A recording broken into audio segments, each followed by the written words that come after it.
Talofa lava, this is Pacific Waves from RNZ Pacific. I'm Elisha Fern. Coming up. New Zealand Rugby's Pasifika strategy aims to enable, embrace and empower positive outcomes and experiences for Pasifika at all levels of rugby. A new initiative is providing Pasifika rugby players the chance to transition into management and decision-making positions. Also, new reports show RSE schemes in New Zealand and Australia are having a positive impact. And later, we did it for our island, our small island. No one knew us. It's just a perfect night. Team Fiji and French Polynesia rake in gold at the Pacific Games in Honiara. A new initiative is providing Pasifika rugby players the chance to transition into management and decision-making positions. The New Zealand Rugby Pasifika Strategy 2024 to 2029 is set to bridge the gap and enhance Pasifika rugby here in Aotearoa. Only 3% of rugby board directors in New Zealand Rugby are of Pacific descent. 7% are staff members. A sobering statistic compared to the fact that Pasifika make up the highest proportion of players in Aotearoa. RNZ Pacific senior sports journalist Eliesa Tora was at the launch in Auckland's Eden Park and filed this report. A new pathway for Pacific rugby players will help them graduate from playing the great game to calling the shots at the decision-making table. Pasifika make up 36% of players in the Black Ferns and Black Fern Sevens contracted between 2021 and 2025, and 38% for players contracted in the All Blacks and the All Blacks Sevens. New Zealand Rugby Chair Dame Patsy Reddy says the New Zealand Rugby Pacific strategy will enable those retired from the field to further their careers in rugby. New Zealand Rugby's Pasifika strategy aims to enable, embrace and empower positive outcomes and experiences for Pasifika at all levels of rugby. We have touched on how Pasifika players have contributed on the field and the need for both Pasifika and non-Pasifika to learn, adapt and embrace each other to increase the quality and number of opportunities off the field. NZRU Chief Executive Officer Mark Robinson says the initiative will help develop capacities in governance and administration. Mainly on the playing side, to be honest, the great players of yesteryear and the current players, but it also shone a light on the future opportunities of working more closely with Pasifika across a wider range of areas in the game, and I think that's one thing that's been highlighted today and through the work that we've done around the role so that Pasifika will and should have in the space around governance, administration, coaching and those sort of areas. In the Super Rugby Aupiki competition for women, 30% of contracted players are of Pasifika origin, while 26% of players in the Super Rugby Pacific New Zealand teams are Pasifika players. Ronnie Clark, a former All Black and one of the architects of the Pasifika strategy, says ensuring Pasifika thrive in rugby is part of the reason why the strategy has been devised. So I think the real important thing for us is ensuring that there's continuation of people that will come and will pick up the mantle to carry on in terms of really seeing and creating that we can create more better environments for Pacific in rugby. And I think that's the real key thing here is how do we create better environments for our Pacific peoples to flourish in rugby. Pasifika lawyer and Tausoa Fa'atasi Pasifika Advisory Group co-chair Pauline John Luton says it sets a pathway that can also benefit women's rugby. I think probably we've been hurt for so long by people give us empty promises and then they don't actually deliver upon them. So if we actually implement this really well, have that information, have that data, we will have people that are there. We'll have pathways, we'll have mentoring, we'll have workshops. But equally, I always liken it that we have our Pasifika grow with knowledge, but at the same time, in the same pace, we still need to have our non-Pasifika grow with knowledge. Meanwhile, former American football star Manasseh Tese Saupolu, who was guest speaker at the launch, says the strategy is a great step towards creating opportunity to help growth and development of the field. If you look at the legacy of rugby, they're right up there in the top 50 of all time. You're going to find a lot of Pacific Islanders. I know because I grew up watching the game. We need to use that as a vehicle to advance our vision, not only on the field, to continue to inspire the players of today, but off the field. The Pasifika strategy is a partnership between the New Zealand Rugby, the Tausoa Whaatasi Pasifika Advisory Group, and Moana Connect.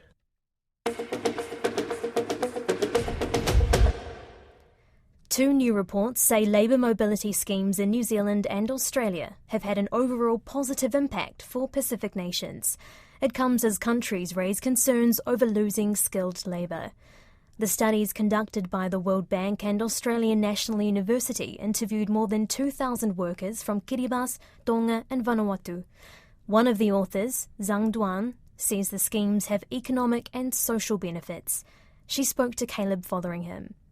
The vast majority of workers are satisfied with their experience in the scheme across many dimensions, including how they feel they are being fairly treated by the employers or being fairly treated in the host country, as well as accommodations in the host country as well. And the families of these workers tend to perceive that participation in the scheme are beneficial not only for themselves, but also for the broader communities that they live in. But having said that, nothing is perfect. Through our study, we also find that there are issues and challenges that need to be addressed. A minor share of workers are dissatisfied with their experience in the scheme, and most of their complaints are related to salary deduction being excessive or being unclear to them.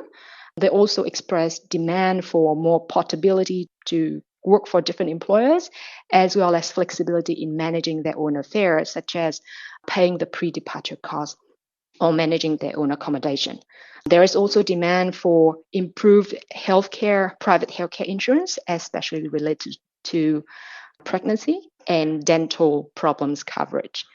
We also find through the studies there are social pressures on the family that participate in these schemes. In particular, the absence of workers when they work overseas create increased workload and stress on the family members who stay behind, as well as some adverse outcome for children, such as cases of neglect and behavioral problems on the kids. There are also obviously reports of family breakdowns and increased argument with the family. And at the community levels, there are issues related to adverse perceptions or moral judgments and gossip regarding the female workers who are in the scheme.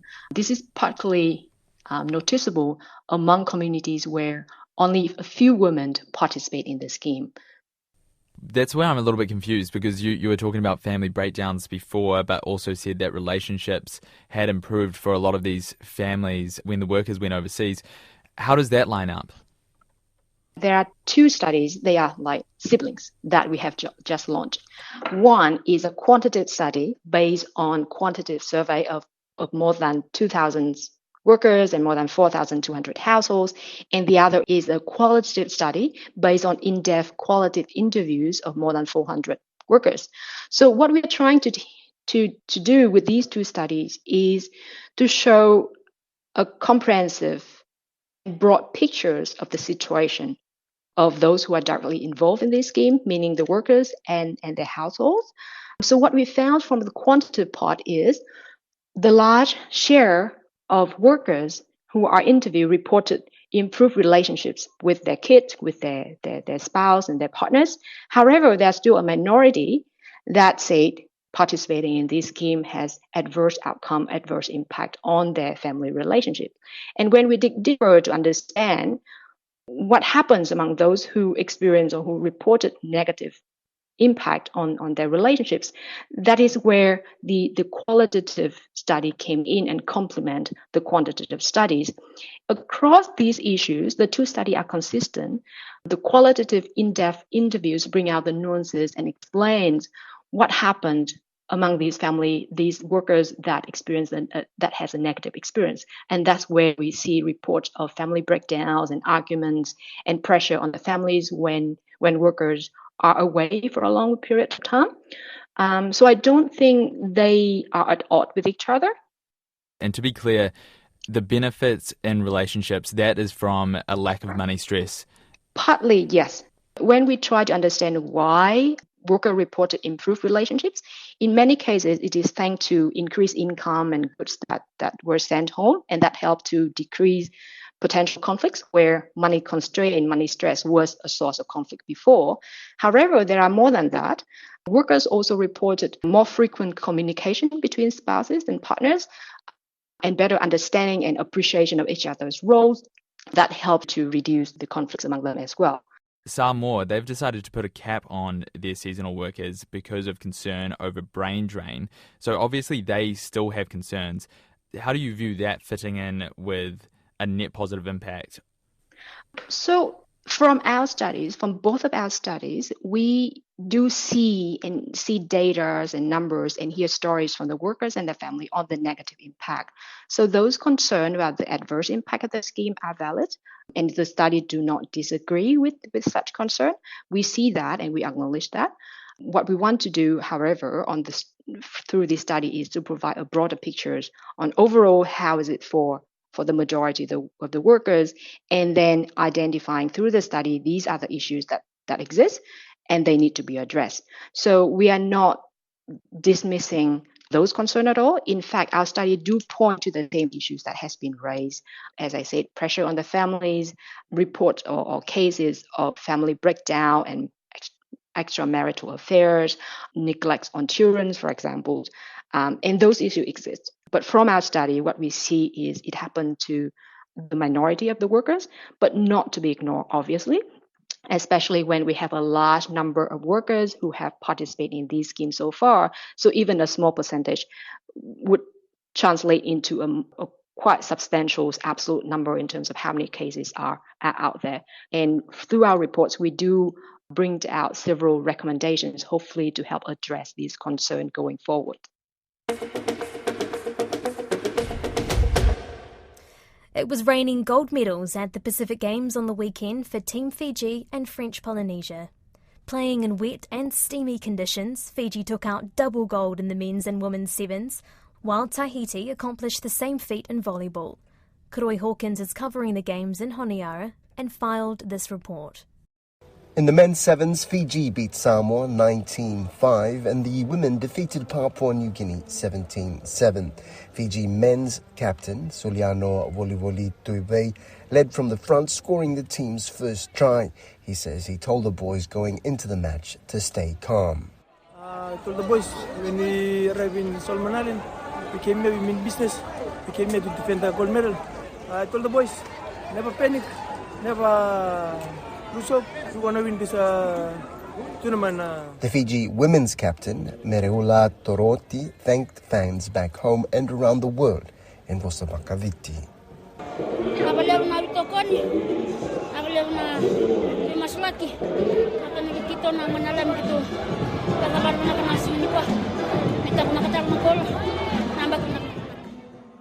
Fiji women's coach Jim Volovola was beaming with pride and saluted his players. It means a lot to these young, beautiful ladies. It means a lot.